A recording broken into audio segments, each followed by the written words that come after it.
Track 12. You will hear an interview with a backgammon player called Shani Okello.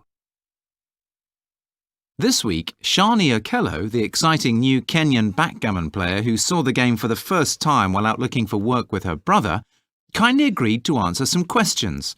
Welcome, Shani. Thank you for coming on the show. Hello.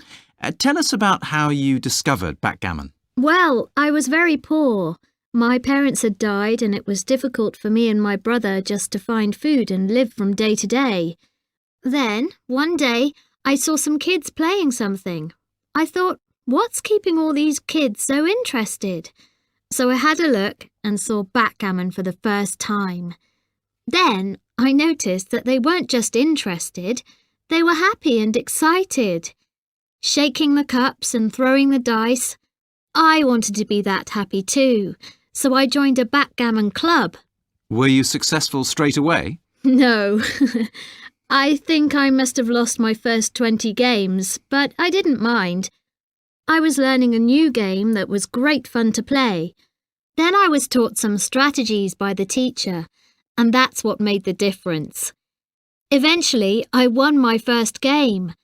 It was against a boy who had beaten me many times before, but this time I won, and he cried. What is it about the game that you like? The game has changed my life, so obviously I'm grateful to it. But it's more than that. Backgammon is like real life. You have to think. It involves calculation and planning, and making the best use of the luck you're given. A good player will nearly always beat a beginner, even if the dice are unlucky for him or her. What qualities are necessary to be good at backgammon? Well, a lot of people say that maths is the most important skill in backgammon. It's true that you have to be able to make complex calculations, but to me the most important thing is motivation. To be perfectly honest, I believe that if you have a strong enough desire to win, you'll be very hard to beat. You played a tournament in Siberia too. What was that like? It was a tough experience for me because I'd never been outside of Africa. I'd never travelled that far at all. I enjoyed it very much, though it was very cold there when I arrived. I'd never experienced such cold weather.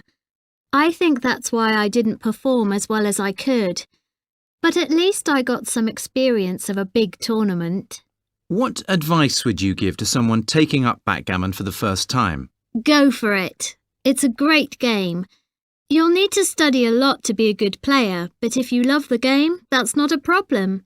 But please don't do what a lot of players do. From world-class champions to absolute beginners, don't go complaining about your bad luck. I can't stand that. How has your life changed since you took up backgammon?